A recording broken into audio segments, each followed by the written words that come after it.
empowering women in Christ. Hallelujah. Shekinah ന്യൂസിന്റെ എല്ലാ പ്രിയ പ്രേക്ഷകർക്കും നമ്മുടെ കർത്താവായ യേശുക്രിസ്തുവിന്റെ കൃപയും സമാധാനവും ആശംസിക്കുകയാണ്. പ്രഷില പ്രോഗ്രാമിന്റെ എപ്പിസോഡിലേക്ക് എല്ലാവരെയും ഏറ്റവും സ്നേഹത്തോടെ സ്വാഗതം ചെയ്യുന്നു. നമ്മൾ പഠിച്ചുകൊണ്ടിരുന്നത് പഴയ നിയമത്തിലെ ന്യായാധിപന്മാരുടെ പുസ്തകത്തിൽ നമ്മൾ കണ്ടുമുട്ടുന്ന ദലീലയെ കുറിച്ചായിരുന്നു. നമ്മൾ കണ്ടു, കർത്താവിനാൽ പ്രത്യേകമായ ഒരു ദൗത്യം ഏൽപ്പിക്കപ്പെട്ട സാംസന്റെ ജീവിതത്തിൽ എപ്രകാരമാണ് ദലീല തടസ്സങ്ങൾ സൃഷ്ടിക്കുന്നത് എന്ന് നമ്മൾ കാണുകയുണ്ടായി. എന്നാൽ ദലീലയുടെ ജീവിതത്തിലൂടെ കർത്താവ് നമുക്ക് ഓരോരുത്തർക്കും വ്യക്തിപരമായ ചില പാഠങ്ങൾ പഠിപ്പിച്ചു തരികയായിരുന്നു. സാത്താൻ എങ്ങനെയാണ് തന്ത്രപൂർവം നമ്മൾ ഓരോരുത്തരുടെയും അടുക്കൽ വന്ന് നമ്മെ വഞ്ചിക്കുന്നതെന്ന് ദലീലയിലൂടെ, ആ വശീകരണ ശക്തിയിലൂടെ നമ്മൾ കണ്ടു. അതുപോലെ തന്നെ എത്രയേറെ തിരിച്ചടികൾ ഉണ്ടായിട്ടും പരാജയപ്പെട്ടിട്ടും തന്റെ ദൗത്യം നിറവേറ്റുന്നതിൽ നിന്ന് പിന്മാറാത്ത ദലീലയെ വീണ്ടും വീണ്ടും ആ ഒരു ദൗത്യം പൂർത്തീകരിക്കാൻ യാതൊരു മടുപ്പും കൂടാതെ നിശ്ചയദാർഢ്യത്തോടെ അതിൽ മുന്നേറുന്ന ദലീലയെ നമ്മൾ കാണുകയുണ്ടായി. എന്റെ പ്രിയ സഹോദരങ്ങളെ, കർത്താവിനോട് ചേർന്ന് കർത്താവിൽ ഐക്യപ്പെട്ട് മുൻപോട്ട് പോകുമ്പോൾ മാത്രമാണ് നമ്മുടെ ജീവിതത്തിൽ നമുക്ക് സ്വസ്ഥത, സമാധാനം, ആനന്ദം ഉണ്ടാവുകയുള്ളൂ എന്ന് നമുക്ക് കാണാനിടയായി. സങ്കീർത്തകനായ ദാവീദ് 85-ാം സങ്കീർത്തനം അതിൽ 8-ാം തിരുവാക്യത്തിൽ ഒരു പ്രഖ്യാപനം നടത്തുന്നുണ്ട്. അതോടൊപ്പം തന്നെ ദാവീദ് നമുക്കൊരു ഉപദേശവും നൽകുന്നുണ്ട്. നമുക്ക് ആ തിരുവചനത്തിലേക്ക് ഒന്ന് കടന്നു വരാം. സങ്കീർത്തനങ്ങൾ 85-ാം അധ്യായം 8-ാം തിരുവാക്യം. കർത്താവായ ദൈവം അരുളി ചെയ്യുന്നത് ഞാൻ കേൾക്കും. ദാവീദ് ഉറപ്പോടെ നിശ്ചയദാർഢ്യത്തോടെ പറയുകയാണ്, കർത്താവായ ദൈവം അരുളി ചെയ്യുന്നത് ഞാൻ കേൾക്കും. അദ്ദേഹം തുടരുകയാണ്, അവിടുന്ന് തന്റെ ജനത്തിന് സമാധാനം അരുളും. ഹൃദയപൂർവം തന്നിലേക്ക് തിരിയുന്ന തന്റെ വിശുദ്ധർക്ക് തന്നെ, തന്നിലേക്ക് തിരിയുന്ന, തന്നോടൊപ്പമായിരിക്കുന്ന, തന്റെ ഹിതത്തിലായിരിക്കുന്നവർക്ക് കർത്താവ് സമാധാനം നൽകുമെന്ന് ദാവീദ് രാജാവ് പറയുകയാണ്. എന്റെ പ്രിയ സഹോദരങ്ങളെ, നാം ആയിരിക്കുന്ന നമ്മുടെ ജീവിത അവസ്ഥ എന്തുമായിക്കൊള്ളട്ടെ, കർത്താവിലായിരിക്കാൻ നമുക്ക് ശ്രദ്ധിക്കാം. പ്രതിസന്ധികൾ ഉണ്ടാകാം, പ്രശ്നങ്ങൾ ഉണ്ടാകാം, തിരിച്ചടികൾ ഉണ്ടാകാം. എന്നാൽ കർത്താവിൽ ഉറപ്പോടെ നിൽക്കാൻ നമുക്ക് സാധിക്കണം. അങ്ങനെ നിന്നാൽ അവർക്ക് സമാധാനം ഉണ്ടാകും എന്ന് ദാവീദ് രാജാവ് പറയുകയാണ്. നമ്മുടെ കർത്താവിനോട് കൂടെ ഒന്നായിരുന്നു കൊണ്ട് നമ്മുടെ വിശ്വാസ യാത്രയിൽ നമുക്ക് മുന്നേറാം. ആ ഒരു കൃപയ്ക്ക് വേണ്ടി നമുക്ക് പാടി ആരാധിക്കുവാനായിട്ട് ഒരുങ്ങാം. ഒപ്പം തന്നെ ഇന്നത്തെ നമ്മുടെ ശുശ്രൂഷയെ പരിശുദ്ധാത്മാവിന്റെ കരങ്ങളിലേക്ക് നമുക്ക് ഏൽപ്പിക്കാം. കർത്താവിന്റെ ഹൃദയത്തിലുള്ളത് സ്വീകരിക്കുവാൻ, അതിനനുസരിച്ചുള്ള മാറ്റങ്ങൾ നമ്മുടെ ജീവിതത്തിൽ വരുത്തുവാനുള്ള കൃപ ലഭിക്കുവാൻ തീവ്രമായ ആഗ്രഹത്തോടെ കർത്താവിന്റെ മുൻപിൽ നമുക്കായിരിക്കാം. പ്രിയമുള്ളവരെ, ഹല്ലേലൂയ, ഹല്ലേലൂയ. യേശുവിൻ കൂടുള്ള യാത്ര ആനന്ദമേ, ആ മാറോട് ചേർന്നിരുന്നാൽ ഭയമില്ലേ. പറയുന്ന ഈശോയേ, വേറുന്ന കൈകളാൽ അത്ഭുതമായി നടത്തിടും, മധുര്യമേറും മൊഴികളാൽ സ്നേഹമെന്നോട് പങ്കുവയ്ക്കും. ഒറ്റയ്ക്ക് വിടുകയില്ല, മടുത്തു മാറുകയില്ല. ഒറ്റയ്ക്ക് വിടുകയില്ല, മടുത്തു മാറുകയില്ല. അന്ത്യം വരെ ആ ചൂടുമതി, യേശുവിൻ്റെ കൂടെ മതി. അന്ത്യം വരെ ആ ചൂടുമതി, യേശുവിൻ്റെ കൂടെ മതി. ഹല്ലേലൂയ. ഈശോയെ, ഞങ്ങൾ പ്രാർത്ഥിക്കുകയാണ് അങ്ങയോട് കൂടെ യാത്ര ചെയ്യുവാൻ, അങ്ങിലായിരിക്കുവാനുള്ള കൃപ കർത്താവേ ഞങ്ങൾക്ക് നൽകണമേ. അവസാന നിമിഷം വരെയും അങ്ങയോടൊപ്പമായിട്ടുള്ള ആ ഒരു ചൂട് കർത്താവേ, അത് മാത്രം ഞങ്ങൾക്ക് മതി. അങ്ങയുടെ സാന്നിധ്യത്തിന്റെ ആ ഒരു ബോധ്യം, അത് മാത്രം ഞങ്ങൾക്ക് മതി കർത്താവേ. Hallelujah, hallelujah. ഈശോയെ ആരാധന. ഹല്ലേലൂയ. ഇരുളേറും രാത്രിയിൽ വഴിയേതെന്നറിയില്ല, തിര ഉയരും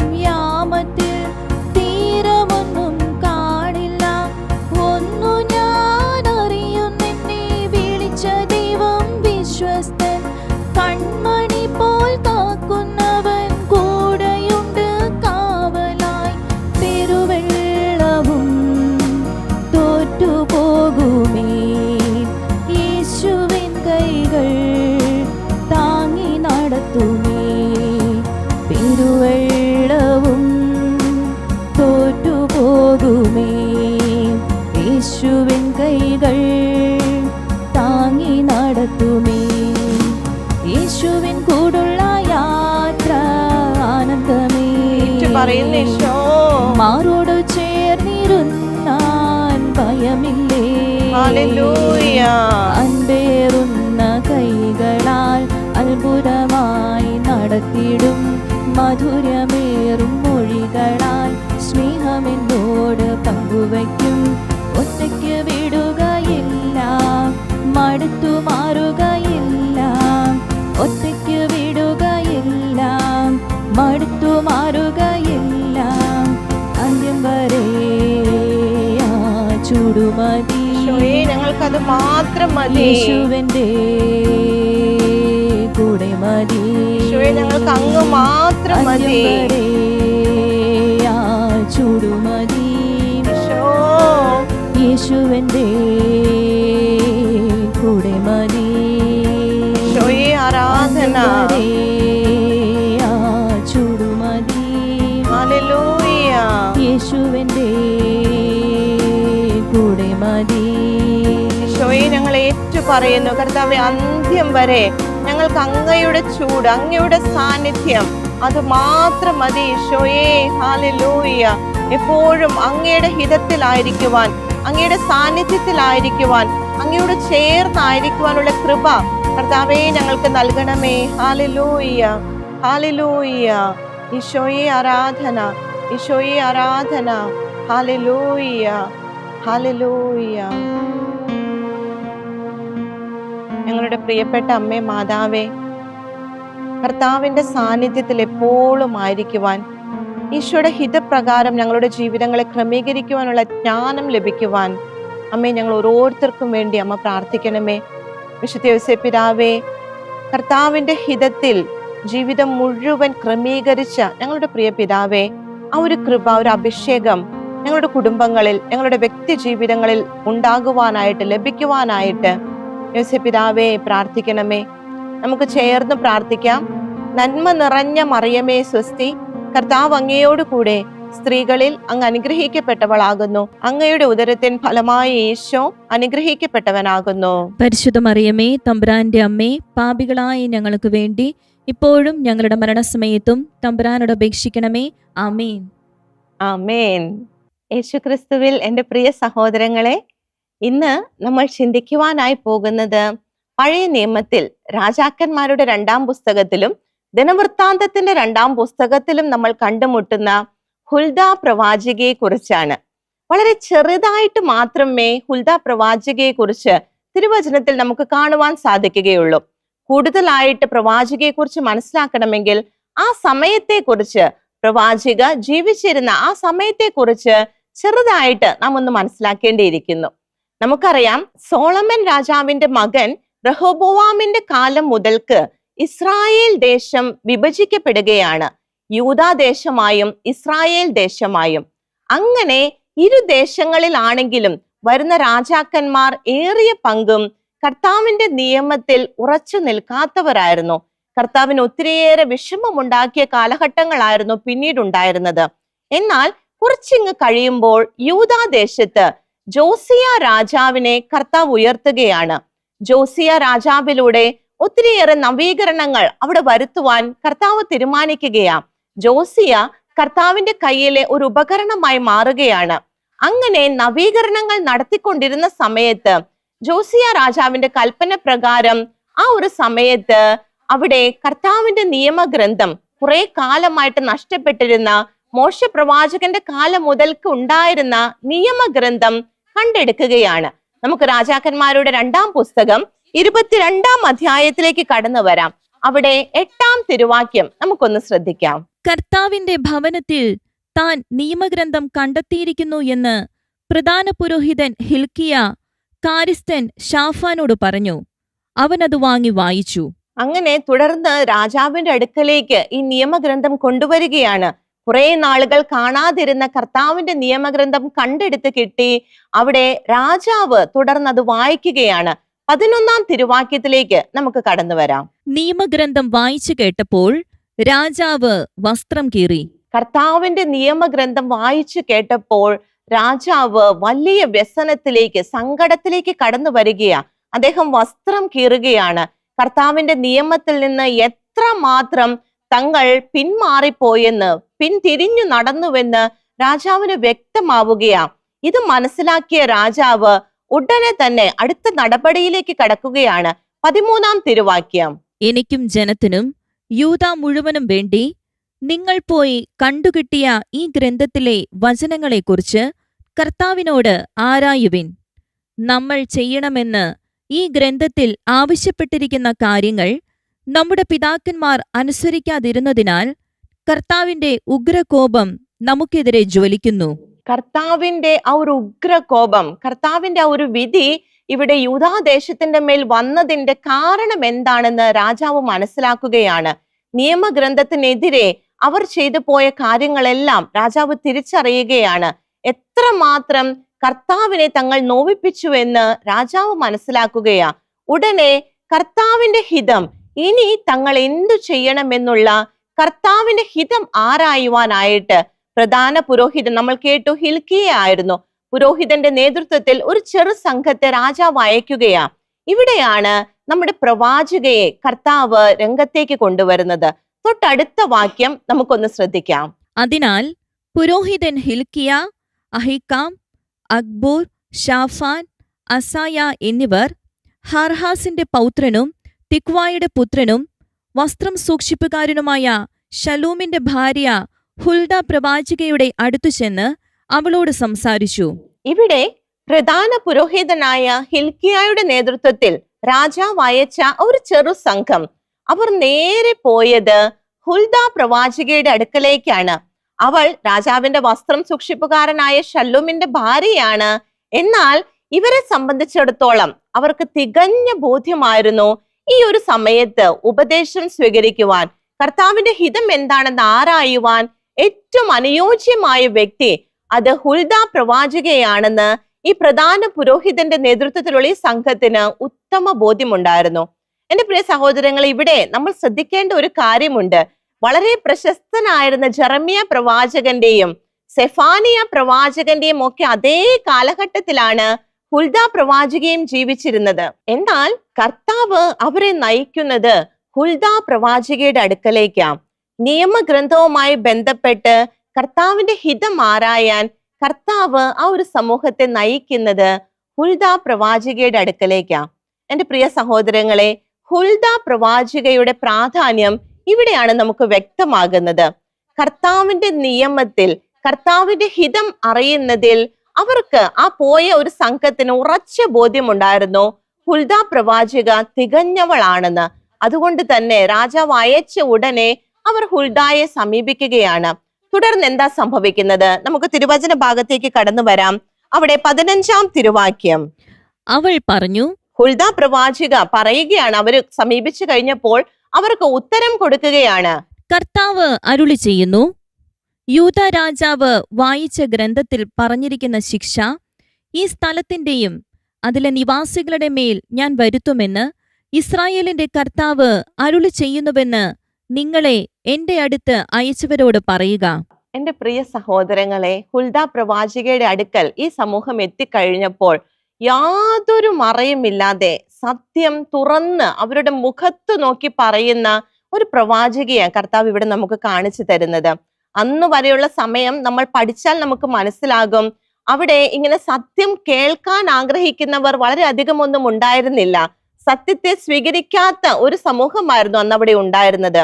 എന്നാൽ അവരെ ഒന്നും ഭയക്കാതെ വന്നവരോട് കർത്താവിന്റെ അരുളപ്പാട് യാതൊരു മറയും കൂടാതെ മുഖത്തു നോക്കി ആ ഒരു വിധി പ്രസ്താവിക്കുന്ന ഹുൽദ പ്രവാചികയാ കർത്താവ് ഇവിടെ നമുക്ക് കാണിച്ചു തരുന്നത്. ഇവിടെ ഹുൽദ പ്രവാചിക നമ്മൾ കണ്ടു, രാജാവിന്റെ അധീനതയിൽ വരുന്നവളാണ്. തന്റെ ഭർത്താവ് രാജാവിന്റെ വസ്ത്രം സൂക്ഷിപ്പുകാരനാണ്. എന്നിരുന്നാലും തന്റെ എന്തെല്ലാം അധികാരത്തിനെതിരെയാണ് താൻ പറയുന്നത്, എങ്കിലും കർത്താവിന്റെ അരുളപ്പാട് യാതൊരു മറയുമില്ലാതെ, യാതൊരു കോംപ്രമൈസും ഇല്ലാതെ ഹുൽദ പ്രവാചിക പറയുകയാണ്. തുടർന്ന് 17-ാം തിരുവാക്യം നമുക്കൊന്ന് ശ്രദ്ധിക്കാം. അവർ എന്നെ ഉപേക്ഷിച്ച് അന്യദേവന്മാർക്ക് ധൂപാർച്ചന നടത്തി, തങ്ങളുടെ കരവേലകളാൽ അവർ എന്നെ പ്രകോപിപ്പിച്ചു. അതിനാൽ എന്റെ കോപം ഈ സ്ഥലത്തിനെതിരെ ജ്വലിക്കും, അത് ശമിക്കുകയില്ല. കർത്താവിന്റെ അരുളപ്പാട് കൃത്യതയോടെ ഹുൽദ പ്രവാചക പറയുകയാണ്. അവരുടെ ഭാഗത്ത് നിന്ന് വന്നുപോയ വീഴ്ചകൾ എന്താണെന്ന് എണ്ണി എണ്ണി അവിടെ പറയുന്നുണ്ട്. അതിനാൽ തന്നെ കർത്താവിന്റെ കോപം അവർക്കെതിരെ ജ്വലിക്കുകയാ. കർത്താവിന്റെ അനുഗ്രഹത്തിന്റെ കരം അവർക്ക് സ്വീകരിക്കാൻ സാധിക്കുന്നില്ല. അനുസരണക്കേട് അവരെ അനുഗ്രഹത്തിൽ നിന്ന് തടയുകയാണ്. വലിയ ശാപത്തിന് തങ്ങൾ ഇരയായി തീരുമെന്ന് ഹുൽദ പ്രവാചക പറയുകയാണ്. എന്റെ പ്രിയ സഹോദരങ്ങളെ, ഹുൽദ പ്രവാചക രാജാവ് അയച്ച സംഘത്തോട് ഇതിങ്ങനെ പറയണമെങ്കിൽ പ്രവാചക ദൗത്യത്തിൽ അണുവിട അങ്ങോട്ടും ഇങ്ങോട്ടും മാറാത്തവളായിരുന്നു ഹുൽദ പ്രവാചക എന്ന് നമുക്ക് ഉറപ്പോടെ പറയാൻ സാധിക്കും. കർത്താവിന്റെ കാര്യവുമായി ബന്ധപ്പെട്ട് ആലോചന സ്വീകരിക്കേണ്ട ഒരു ആവശ്യം വന്നപ്പോൾ ആ ഒരു സമൂഹത്തിന് ഹുൽദ പ്രവാചകയുടെ അടുക്കലേക്ക് വരാൻ സാധിച്ചുവെങ്കിൽ കർത്താവിന്റെ വചനത്തിൽ അവൾക്കുണ്ടായിരുന്ന ജ്ഞാനം, ആ ഒരു അവബോധം എത്രമാത്രം ഉണ്ടായിരുന്നുവെന്ന് നമുക്ക് ചിന്തിക്കാൻ സാധിക്കും. എന്റെ പ്രിയ സഹോദരങ്ങളെ, ആ ഒരു കാലഘട്ടത്തിൽ അവൾ ഒരു സ്ത്രീയാണ്. എന്നാൽ കർത്താവിന്റെ പ്രവാചക ദൗത്യം വളരെ ധീരതയോടെ, ആത്മാർത്ഥതയോടെ, സത്യസന്ധമായി കൈകാര്യം ചെയ്തവളായിരുന്നു ഹുൽദ പ്രവാചക. അധികാരത്തെയോ തന്റെ സ്ഥാനത്തെയോ തന്റെ ജീവിത ഭാവിയെയോ ഒന്നും അവൾ കണക്കിലെടുക്കുന്നില്ല. കർത്താവിന്റെ സ്വരമായിട്ട് അവൾ മാറുകയാ. കർത്താവിന്റെ നിലപാടുകൾക്ക് വേണ്ടി അവൾ ധീരതയോടെ നിൽക്കുകയാ. ഇന്ന് നമ്മുടെ ജീവിതത്തിന് ഹുൽദ പ്രവാചക വലിയ ഒരു വെല്ലുവിളിയാണ്. നമ്മൾ സുഖമായി ആ ഒരു സേഫ് സോണിൽ ആയിരിക്കുമ്പോൾ കർത്താവിന്റെ വചനം നമുക്ക് നൽകുന്ന താക്കീതുകളെ, കർത്താവിന്റെ വചനം എടുക്കാൻ ആവശ്യപ്പെടുന്ന നിലപാടുകളെ സ്വീകരിക്കാൻ നമുക്ക് സാധിക്കുന്നുണ്ടോ? നമ്മൾ സ്വയം ചിന്തിക്കണം പ്രിയമുള്ളവരെ. മറ്റെന്തെല്ലാം തടസ്സങ്ങൾ ഉണ്ടായാലും അപകടങ്ങൾ ഉണ്ടായാലും കർത്താവ് പറഞ്ഞത് അതേപോലെ പറയാൻ, പ്രഖ്യാപിക്കാൻ ഹുൽദ പ്രവാചകയ്ക്ക് സാധിച്ചു. അതുപോലെ ചെയ്യാൻ നമുക്ക് സാധിക്കുമോ? കർത്താവിന്റെ ഹിതം എന്താണെന്ന് കൃത്യമായി തിരിച്ചറിഞ്ഞിട്ടും ആ ഹിതത്തിനോട് ചേർന്ന് നിൽക്കാൻ, കർത്താവിന്റെ ഹിതത്തിൽ എന്തു വില കൊടുത്തും നിൽക്കാൻ നമുക്ക് സാധിക്കാറുണ്ടോ? ഇവിടെ ഹുൽദ പ്രവാചക അവിടെ കൊണ്ട് നിർത്തുകയല്ല, വീണ്ടും തുടരുകയാണ്. 18-ാം തിരുവാക്യത്തിലേക്ക് നമുക്കൊന്ന് കടന്നു വരാം. എന്നാൽ കർത്താവിന്റെ ഹിതം ആരായാൻ നിങ്ങളെ അയച്ച യൂദാ രാജാവിനോട് പറയുക, ഇസ്രായേലിന്റെ ദൈവമായ കർത്താവ് അരുളി ചെയ്യുന്നു, നീ ഈ വചനം കേൾക്കുകയും പശ്ചാത്തപിക്കുകയും കർത്താവിന്റെ മുൻപിൽ സ്വയം വിനീതനാവുകയും ചെയ്തു. ഇവിടെ ഇസ്രായേൽ ദേശത്തിന്റെ മേല് കർത്താവിന്റെ വിധി വരുന്നതായിട്ട് വലിയ പ്രവാചക സ്വരത്തോടെ ഹുൽദ പ്രവാചക പറഞ്ഞു. എന്നാൽ അവിടെ കൊണ്ട് നിർത്തുകയല്ല. രാജാവ് കർത്താവിലേക്ക് തിരിഞ്ഞത് അത്രയും വലിയ പ്രശ്നങ്ങൾ ഉണ്ടായിട്ടും, കർത്താവിനെതിരെ ഒത്തിരിയേറെ കാര്യങ്ങൾ ആ ദേശത്ത് ചെയ്തു കൂട്ടിയിട്ടും രാജാവിന്റെ ആ ഒരു അനുതാപ ഹൃദയത്തെ കർത്താവ് കാണുകയാണ്. ഇപ്രകാരം കർത്താവിന്റെ ഹിതം അറിയാനായിട്ട് രാജാവ് കാണിച്ച ഒരു മനസ്സിനെ അത് കർത്താവ് കണ്ടതായിട്ട് ഹുൽദ പ്രവാചക വെളിപ്പെടുത്തുകയാ. തുടർന്ന് എന്താ പ്രവാചക പറഞ്ഞത്? ഈ ദേശത്തിനും ഇതിലെ നിവാസികൾക്കുമെതിരെ അവർ ശൂന്യതയും ശാപവുമാകുമെന്ന് ഞാൻ അരുളി ചെയ്തപ്പോൾ നീ വസ്ത്രം കീറി എന്റെ മുൻപിൽ നിന്നും കരഞ്ഞു. നിന്റെ വിലാപം ഞാൻ കേട്ടിരിക്കുന്നുവെന്ന് കർത്താവ് അരുളി ചെയ്യുന്നു. ഇവിടെ വീണ്ടും പ്രവാചക ധീരതയോടെ തന്നെ ഹുൽദ പ്രവാചക തന്റെ പ്രവാചക ദൗത്യം തുടരുകയാണ്. താൻ ആ ഒരു ജോസിയ രാജാവ് കർത്താവിലേക്ക് തിരിഞ്ഞപ്പോൾ ആ ഒരു മനസ്താപത്തോടെ, അനുതാപത്തോടെ കർത്താവിന്റെ മുൻപിൽ വസ്ത്രം കീറി കരഞ്ഞപ്പോൾ ആ ഒരു ഹൃദയത്തിന്റെ ശുദ്ധതയെ കർത്താവ് കണ്ടു എന്ന് പ്രവാചകയിലൂടെ കർത്താവ് അരുളി ചെയ്യുകയാ. ആ ഒരു മനോഭാവത്തിന് കർത്താവ് നൽകുന്ന വില എന്താണെന്ന്, എത്രമാത്രം തെറ്റുകൾ ചെയ്തു കൂട്ടിയാലും മനസ്താപ ഹൃദയത്തോടെ, അനുതാപത്തോടെ കർത്താവിലേക്ക് വരുമ്പോൾ കർത്താവ് തന്റെ ന്യായവിധിയുടെ കരം അവിടെ നിന്ന് പിൻവലിക്കുന്നതായിട്ടാ ഇവിടെ ഹുൽദ പ്രവാചകയുടെ വാക്കിലൂടെ കർത്താവ് വ്യക്തമാക്കുന്നത്. റോമാക്കാർക്ക് എഴുതിയ ലേഖനത്തിലേക്ക് നമുക്കൊന്ന് കടന്നു വരാം. അവിടെ അപ്പസ്തോലനിലൂടെയും ഇതേ കാര്യം തന്നെ കർത്താവ് നമ്മോട് അരുളി ചെയ്യുന്നുണ്ട്. 11-ാം അധ്യായത്തിൽ 22-ാം തിരുവാക്യം നമുക്കൊന്ന് ശ്രദ്ധിക്കാം. അതുകൊണ്ട് ദൈവത്തിന്റെ കാരുണ്യവും കാഠിന്യവും നിന്റെ ശ്രദ്ധയിലിരിക്കട്ടെ. വീണവനോട് കാഠിന്യവും ദൈവത്തിന്റെ കൃപയിൽ നിലനിന്നാൽ നിന്നോട് കാരുണ്യവും അവിടുന്ന് കാണിക്കും. എന്റെ പ്രിയ സഹോദരങ്ങളെ, ദൈവത്തിന്റെ കാരുണ്യം, കാഠിന്യം, ഇത് രണ്ടും നമ്മുടെ ശ്രദ്ധയിൽ വേണമെന്ന് അപ്പസ്തോലൻ ഇവിടെ പറയുന്നത്. വീണവനോട് കാഠിന്യവും കർത്താവിന്റെ കൃപയിൽ നിലനിൽക്കുന്ന, കർത്താവിന്റെ കൃപയിലേക്ക് മടങ്ങി വന്ന് കൃപയിൽ നിൽക്കാൻ ആഗ്രഹിക്കുന്നവരോട് കാരുണ്യവും കാണിക്കുന്ന കർത്താവിന്റെ മനോഭാവമാണ് ഇവിടെ ഹുൽദ പ്രവാചികയുടെ പ്രവചന വചനങ്ങളിലൂടെ കർത്താവ് നമുക്ക് വെളിപ്പെടുത്തി തരുന്നത്. നമുക്കും ചിന്തിക്കാം പ്രിയമുള്ളവരെ, വീണു പോയവരായിരിക്കാം നമ്മൾ, എന്നാൽ അതിൽ തന്നെ കിടക്കാതെ കർത്താവിന്റെ കൃപയിൽ ആശ്രയിച്ച് കൃപയിൽ നിലനിന്നു പോകാനുള്ള ആഗ്രഹത്തോടെ കർത്താവിന്റെ മുൻപിൽ ആയിരിക്കാം. അങ്ങനെ കർത്താവ് നമുക്ക് ഈ ഒരു പ്രവചന വചനങ്ങളിലൂടെ നൽകുന്ന പ്രചോദനത്തിനനുസരിച്ച് നമ്മുടെ ജീവിതങ്ങളെ നമുക്ക് ക്രമീകരിക്കാം. ഹുൽദ പ്രവാചിക തന്റെ പ്രവാചക ദൗത്യം വളരെ ധീരതയോടെ, ആത്മാർത്ഥതയോടെ, മുഖനോട്ടമില്ലാതെ, പക്ഷപാതമില്ലാതെ കർത്താവ് എന്ത് പറയാൻ ആഗ്രഹിച്ചോ അതിന് ആവശ്യമായ ഒരു ഉപകരണമായിട്ട് നിന്നു കൊടുക്കുകയാണ്. ഇതുപോലെ തിരുവചനത്തിൽ വീണ്ടും പ്രവാചകന്മാരെ കർത്താവ് നമുക്ക് കാണിച്ചു തരുന്നുണ്ട്. നമ്മൾ പഠിച്ചതാണ് മിരിയാമിനെ കുറിച്ച്. മോശയുടെ സഹോദരിയായ മിരിയാമിനെ പ്രവാചിക എന്ന തിരുവചനം പറയുന്നത്. അവിടെ അവർ ആ പുറപ്പാട് സമയത്ത് ചെങ്കടൽ കടന്നു കഴിഞ്ഞ് കർത്താവിനെ പാടി ആരാധിക്കുവാനായിട്ട് ഇസ്രായേലിലെ ജനങ്ങൾക്ക്, പ്രത്യേകിച്ച് സ്ത്രീകൾക്ക് മുൻപിൽ അവർക്കൊരു റോൾ മോഡൽ ആയിട്ട് നിൽക്കുന്ന മിരിയാം പ്രവാചികയെ നമ്മൾ കാണുന്നുണ്ട്.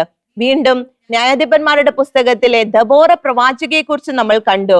ഒരു കുടുംബസ്ഥ ആയിരുന്നിട്ടും, ന്യായപാലനം നടത്തുന്നവളായിരുന്നിട്ടും പ്രവാചക ദൗത്യം വളരെ ധീരതയോട് നിറവേറ്റിയവളായിരുന്നു ദബോറ. പുതിയ നിയമത്തിലേക്ക് കടന്നു വരുമ്പോൾ അന്ന പ്രവാചികയെ നമ്മൾ പഠിച്ചതാണ്. വളരെ പ്രായമായെങ്കിലും കർത്താവിനോട് കൂടെ ആ ഒരു കൃപയിൽ വ്യാപരിച്ചവളായിരുന്നു പ്രവാചികയായ അന്ന. വീണ്ടും അപ്പസ്തലന്മാരുടെ ആ പ്രവർത്തനങ്ങളിലേക്ക് കടന്നു വരുമ്പോൾ സുവിശേഷ പ്രഘോഷകനായ പീലിപ്പോസിന്റെ 4 പെൺമക്കൾ, കന്യകമാരായിരുന്ന, പ്രവചന വരം ലഭിച്ചവരായിരുന്ന 4 പുത്രിമാരെ കുറിച്ച് നമ്മൾ വായിക്കുന്നുണ്ട്. ഇവരെല്ലാവരും ധീരതയോടെ കർത്താവിന്റെ പ്രവാചകന്മാരായി വളരെ സക്സസ്ഫുൾ ആയിട്ട് അവരുടെ ശുശ്രൂഷ ചെയ്തു തീർത്തവരായിരുന്നു. എന്നാൽ ഇവരുടെ ഇടയിലും കർത്താവിനെ വിഷമിപ്പിച്ചവരുണ്ടായിരുന്നു. നെഹേമിയായുടെ പുസ്തകത്തിലേക്ക് നമ്മൾ കടന്നു വരുമ്പോൾ അവിടെ 6-ാം അധ്യായം 14-ാം തിരുവാക്യത്തിൽ ഇതുപോലെ വളരെ ലളിതമായ രീതിയിൽ കർത്താവിന്റെ ആത്മാവ് അവിടെ ഒരു പ്രവാചകയെ കുറിച്ച് എഴുതി വെച്ചിട്ടുണ്ട്. നമുക്ക് ആ തിരുവചനം ഒന്ന് ശ്രദ്ധിക്കാം. എന്റെ ദൈവമേ, തോബിയായ്ക്കും സൻബല്ലാത്തിനും അവരുടെ പ്രവൃത്തികൾക്ക് തക്ക പ്രതിഫലം നൽകണമേ. നെഹേമിയായുടെ പ്രാർത്ഥനയാണിത്. ദൈവമേ, തോബിയായ്ക്ക്, സൻബല്ലാത്ത് ഇവരൊക്കെ അദ്ദേഹത്തിന്റെ ശുശ്രൂഷയ്ക്ക് ഒത്തിരിയേറെ തടസ്സങ്ങൾ ചെയ്തവരായിരുന്നു. അവരുടെ പ്രവൃത്തികൾക്കൊത്ത് പ്രതിഫലം നൽകണമേ എന്ന് നെഹേമിയ പ്രാർത്ഥിക്കുകയാണ്. തുടർന്ന് എന്താ പറയുന്നത്? പ്രവാചികയായ നൊവാദിയായെയും എന്നെ ഭയപ്പെടുത്താൻ ഉദ്യമിച്ച മറ്റു പ്രവാചകന്മാരെയും ഓർക്കണമേ. ഇവിടെ കർത്താവിന്റെ ആത്മാവ് ഒരു പ്രവാചികയുടെ പേര് എഴുതി വെച്ചിട്ടുണ്ട്, നൊവാദിയ പ്രവാചിക. അവൾ എന്നാൽ കർത്താവിന്റെ ആത്മാവിനോട് ചേർന്ന് അല്ല പ്രവർത്തിച്ചത്. കർത്താവിന്റെ ദൗത്യവുമായി വന്ന നെഹേമിയായ്ക്ക് വലിയ തടസ്സം സൃഷ്ടിച്ചതായിട്ടാണ് കർത്താവിന്റെ ആത്മാവ് പറയുന്നത്. പ്രവാചിക എന്ന് തന്നെയാ കർത്താവിന്റെ ആത്മാവ് അവിടെ എഴുതി വെച്ചിരിക്കുന്നത്. പ്രവാചക ദൗത്യം ലഭിച്ചവളായിരുന്നു ഈ നൊവാദിയ. എന്നാൽ അതിനോട് ആത്മാർത്ഥത പുലർത്താൻ, വിശ്വസ്തത പുലർത്താൻ അവൾക്ക് സാധിച്ചില്ല. അതിൽ നിന്ന് വിഭിന്നമായി അനേകം പ്രവാചകന്മാരെ നമ്മൾ കാണുകയുണ്ടായി. ഇന്ന് നമ്മൾ പഠിച്ച ഹുൽദ പ്രവാചക കർത്താവിന്റെ ആത്മാവിനോട് ചേർന്ന് ധീരതയോടെ, മുഖം നോട്ടമില്ലാതെ കർത്താവിന്റെ സ്വരമായി മാറിയവളായിരുന്നു. എന്റെ പ്രിയ സഹോദരങ്ങളെ, നമുക്കും നാം ആയിരിക്കുന്ന ജീവിത സാഹചര്യങ്ങളിൽ കർത്താവിന്റെ സ്വരമായി മാറാം. അതിനായിട്ട് തീവ്രമായ ആഗ്രഹത്തോടെ നമുക്കായിരിക്കാം. യെശയ്യാ പ്രവാചകന്റെ പുസ്തകം 6-ാം അധ്യായം 8-ാം തിരുവാക്യത്തിൽ കർത്താവ് നാം ഓരോരുത്തരോടും ചോദിക്കുന്ന ഒരു കാര്യമുണ്ട്. എന്താ തിരുവചനം അവിടെ പറയുന്നത്? അതിനുശേഷം കർത്താവ് അരുളി ചെയ്യുന്നത് ഞാൻ കേട്ടു. ആരെയാണ് ഞാൻ അയക്കുക? ആരാണ് നമുക്ക് വേണ്ടി പോവുക? അപ്പോൾ ഞാൻ പറഞ്ഞു, ഇതാ ഞാൻ, എന്നെ അയച്ചാലും. കർത്താവ് ചോദിക്കുകയാണ്, ആരെയാണ് ഞാൻ അയക്കുക? ആരാണ് കർത്താവിന്റെ സ്വരമായിട്ട് പോവുക? കർത്താവിന്റെ ഹിതം ജനത്തെ അറിയിക്കാൻ ആരാണ് തയ്യാറായിട്ടുള്ളത്? ഇവിടെ യെശയ്യാ പ്രവാചകൻ അതിന് ഉത്തരം നൽകുന്നുണ്ട്. ഞാൻ തയ്യാറാണ്, ഞാൻ പോകാമെന്ന്. നമുക്കറിയാം, സാമുവേൽ പ്രവാചകൻ ഇതിന് പ്രത്യുത്തരം നൽകിയവനായിരുന്നു. കർത്താവിന്റെ വിളിക്ക് ഉത്തരം കൊടുത്തവനായിരുന്നു. ഇതേ ചോദ്യം എന്റെ പ്രിയ സഹോദരങ്ങളെ ഇന്ന് കർത്താവ് നാം ഓരോരുത്തരോടും ചോദിക്കുന്നുണ്ട്. ഇവിടെ നമ്മൾ പഠിച്ച പ്രവാചകന്മാരെ പോലെ നമുക്കും കർത്താവിനോട് യെസ് പറയാൻ, കർത്താവിന്റെ സ്വരമായി ധീരതയോടെ നിൽക്കാൻ, കർത്താവിന് വേണ്ടി നിലപാടുകൾ സ്വീകരിക്കാൻ നമ്മൾ തയ്യാറാണോ? ഉത്തരം നമ്മൾ തന്നെ കർത്താവിന്റെ മുൻപിൽ അറിയിക്കുക. ലൂക്കാശ്ലീഹ എഴുതിയ സുവിശേഷം 1-ാം അധ്യായം 38-ാം തിരുവാക്യത്തില് നമ്മുടെ അമ്മ മാതാവ് ഇതിന് കൃത്യമായ ഒരു മാതൃക നമുക്ക് കാണിച്ചു തരുന്നുണ്ട്. തിരുവചനം എന്താ പറയുന്നത്? മറിയം പറഞ്ഞു, കർത്താവിന്റെ വിളി കിട്ടിക്കഴിഞ്ഞപ്പോൾ നമ്മുടെ അമ്മ എന്താ പറഞ്ഞത്? ഇതാ കർത്താവിന്റെ ദാസി, ഇതാ കർത്താവിന്റെ ദാസി, നിന്റെ വാക്ക് എന്നിൽ നിറവേറട്ടെ. നിന്റെ വാക്ക് എന്നിൽ നിറവേറട്ടെ. എത്ര വലിയ ദൗത്യമാണെങ്കിലും അമ്മ മാതാവ് അവിടെ റെഡി ആവുകയായിരുന്നു. യെശയ്യാ പ്രവാചകനും സാമുവേൽ പ്രവാചകനും മറ്റനേകം പ്രവാചകരൊക്കെ പറഞ്ഞതുപോലെ മറിയം അമ്മ മാതാവ് പറയുകയാണ്, ഇതാ കർത്താവിന്റെ ദാസി, അങ്ങയുടെ വാക്ക് അതെന്ത് തന്നെയും ആയിക്കൊള്ളട്ടെ, അതിൽ ഞാൻ പൂർണ്ണമായും കീഴ്വഴങ്ങുന്നു എന്ന്. കർത്താവ് അങ്ങയുടെ ഹിതം എന്നിൽ നിറവേറട്ടെ എന്ന് ഇത് പറയാൻ നമുക്ക് സാധിക്കുമോ പ്രിയമുള്ളവരെ? കർത്താവിന്റെ ആത്മാവ് പൗലോസ്ലീഹായിലൂടെ നാം ഓരോരുത്തർക്കും വ്യക്തമായ ഒരു ആഹ്വാനം നൽകുന്നുണ്ട്. എഫെസോസുകാർക്ക് എഴുതിയ ലേഖനം 2-ാം അധ്യായം 10-ാം തിരുവാക്യത്തിൽ കർത്താവിന്റെ ആത്മാവ് എന്താ പറയുന്നത്? നാം ദൈവത്തിന്റെ കരവേലയാണ്. നാം ചെയ്യാൻ വേണ്ടി ദൈവം മുൻകൂട്ടി ഒരുക്കിയ സൽപ്രവർത്തികൾക്കായി യേശുക്രിസ്തുവിൽ സൃഷ്ടിക്കപ്പെട്ടവരാണ്. നാം ഓരോരുത്തരും ചെയ്യാൻ വേണ്ടി കർത്താവ് മുൻകൂട്ടി പലതും ഒരുക്കി വെച്ചിട്ടുണ്ട്. അത് പൂർത്തീകരിക്കാനായിട്ടാണ് നമ്മൾ സൃഷ്ടിക്കപ്പെട്ടത്. ആ ഒരു കർത്താവിന്റെ ഹിതം, കർത്താവ് സ്വരുക്കൂട്ടി വെച്ചിട്ടുള്ളവ അത് എന്നിലൂടെ നിറവേറപ്പെടുന്നുണ്ടോ? ഇല്ലെങ്കിൽ കർത്താവിനോട് നമുക്ക് പറയാം, ഞങ്ങൾ റെഡിയാണ് കർത്താവെ, ഞങ്ങളെ എടുത്ത് ഉപയോഗിക്കണമേ എന്ന്. ഞങ്ങൾ ചെയ്യാൻ വേണ്ടി കർത്താവ് മുൻകൂട്ടി ഒരുക്കി വെച്ചിട്ടുള്ള കാര്യങ്ങൾ അത് വെളിപ്പെടുത്തി തന്ന് അതിനായിട്ട് ഞങ്ങളെ എടുത്ത് ഉപയോഗിക്കണമേ എന്ന് ആത്മാർത്ഥതയോടെ നമുക്ക് പ്രാർത്ഥിക്കാൻ പ്രിയമുള്ളവരെ. ഇന്ന് നമ്മൾ പഠിച്ച ഈ ദൈവ മനുഷ്യരെല്ലാവരും അതല്ലേ നമുക്ക് കാണിച്ചു തരുന്നത്. സങ്കീർത്തനങ്ങൾ 25-ാം അധ്യായത്തിൽ 4-ാം തിരുവാക്യത്തിൽ ദാവീദ് രാജാവിന്റെ ഒരു പ്രാർത്ഥനയുണ്ട്. ദാവീദ് രാജാവിനോട് ചേർന്ന് നമുക്കും ഏറ്റു പറയാം ആ ഒരു തിരുവചനം നമ്മുടെ ജീവിതത്തിലും അത് അഭിഷേകമായി മാറട്ടെ. എന്താ തിരുവചനം പറയുന്നത്? കർത്താവേ, കർത്താവേ, അങ്ങയുടെ മാർഗങ്ങൾ അങ്ങയുടെ മാർഗങ്ങൾ എനിക്ക് മനസ്സിലാക്കി തരണമേ. എനിക്ക് മനസ്സിലാക്കി തരണമേ. അങ്ങയുടെ പാതകൾ അങ്ങയുടെ പാതകൾ എന്നെ പഠിപ്പിക്കണമേ. എന്നെ പഠിപ്പിക്കണമേ. കർത്താവിന്റെ ഹിതത്തിൽ പൂർണ്ണമായിട്ടും ആയിരിക്കാൻ, കർത്താവിന്റെ മാർഗം, കർത്താവിന്റെ ഹിതം മനസ്സിലാക്കി നമ്മുടെ ജീവിതങ്ങളെ ക്രമീകരിക്കുവാനുള്ള കൃപയ്ക്ക് വേണ്ടി നമുക്ക് പ്രാർത്ഥിക്കാൻ പ്രിയമുള്ളവരെ. നമ്മുടെ ഇഷ്ടങ്ങൾ, നമ്മുടെ ആഗ്രഹങ്ങൾ, നമ്മുടെ പ്രയോറിറ്റീസ് അതെല്ലാം മാറ്റിവെച്ച് കർത്താവെ ഞങ്ങൾ തയ്യാറാണ്, ഞങ്ങൾക്ക് വേണ്ടി അങ്ങ് ഒരുക്കി വെച്ചിരിക്കുന്നവ അതിനനുസരിച്ച് ഞങ്ങളുടെ ജീവിതങ്ങളെ ക്രമീകരിക്കുവാൻ ഞങ്ങൾ തയ്യാറാണ്. ഇന്ന് ഞങ്ങൾ പഠിച്ചവരെ പോലെ, ഹുൽദ പ്രവാചകയെ പോലെ കർത്താവിന് സാക്ഷ്യം നൽകുവാൻ മുഖം നോട്ടമില്ലാതെ ധൈര്യത്തോടെ ആത്മാർത്ഥതയോടെ സത്യസന്ധതയോടെ കർത്താവിന്റെ ഹിതത്തിൽ ആയിരിക്കുവാനുള്ള കൃപയ്ക്ക് വേണ്ടി നമുക്ക് ആയിരിക്കുന്നിടത്തിരുന്ന് പ്രാർത്ഥിക്കാം. ഇനി മുതൽ ഞാനല്ല, ക്രിസ്തുവാണ് എന്നിലൂടെ ജീവിക്കുന്നത്, ക്രിസ്തുവിന്റെ ഹിതം നിറവേറ്റാനാണ് ഞാൻ ജീവിക്കുന്നത്. ഈ ഒരു ബോധ്യത്തോടെ കർത്താവിന്റെ മുൻപിൽ നമുക്കായിരിക്കാം. നമുക്ക് ഈ ഒരു തീവ്രമായ ആഗ്രഹത്തോടെ നമുക്ക് നമ്മുടെ കർത്താവിനെ പാടി ആരാധിക്കാം. Hallelujah, hallelujah. ജീവിക്കുന്നു എന്നാൽ ഞാനല്ല, എന്നിൽ യേശു ജീവിക്കുന്നു. ഏറ്റു പറയുന്നു ഈശോയേ. അവൻ ജീവിക്കുന്നു, അവൻ ജീവിക്കുന്നു, എന്റെ യേശു ജീവിക്കുന്നു. ഹല്ലേലൂയ. ഞാൻ ജീവിക്കുന്നു എന്നാൽ ഞാനല്ല, എന്നിൽ യേശു ജീവിക്കുന്നു. ഈശോയേ. അവൻ ജീവിക്കുന്നു, അവൻ ജീവിക്കുന്നു, എന്റെ യേശു ജീവിക്കുന്നു. Hallelujah, hallelujah. ഈ ഒരു കൃപയ്ക്കായിട്ട് ഞങ്ങൾ പ്രാർത്ഥിക്കുകയാണ്. ഞങ്ങൾ ജീവിക്കുന്നുണ്ടെങ്കിലും ഞങ്ങളിലൂടെ ക്രിസ്തു ജീവിക്കാനുള്ള ആഗ്രഹം, ക്രിസ്തുവിന്റെ ഒരു ഉപകരണമായിട്ട് ഞങ്ങൾ മാറുവാനുള്ള ആഗ്രഹം കർത്താവേ, അതിനായിട്ട് ഞങ്ങൾ എടുത്ത് ഉപയോഗിക്കണമേ. Hallelujah, hallelujah. എനിക്കിനിമേൽ ജീവിതം ക്രിസ്തുവത്രേ, ഇനി മരണം എനിക്കൊരു നേട്ടമത്രേ. എനിക്കിനിമേൽ ജീവിതം ക്രിസ്തുവത്രേ, ഇനി മരണം എനിക്കൊരു നേട്ടമത്രേ. ഞാൻ ജീവിക്കിലും ഞാൻ മരിക്കുകിലും എന്റെ യേശുവൻ ശാശ്വത ഭാഗ്യമത്രേ. ഞാൻ ജീവിക്കിലും ഞാൻ മരിക്കുകിലും എന്റെ യേശുവൻ ശാശ്വത ഭാഗ്യമത്രേ. ഞാൻ ജീവിക്കുന്നു എന്നാൽ ഞാനല്ല, എന്നിൽ യേശു ജീവിക്കുന്നു. അവൻ ജീവിക്കുന്നു, അവൻ ജീവിക്കുന്നു, എന്റെ യേശു ജീവിക്കുന്നു. ഹല്ലേലൂയ. ഞാൻ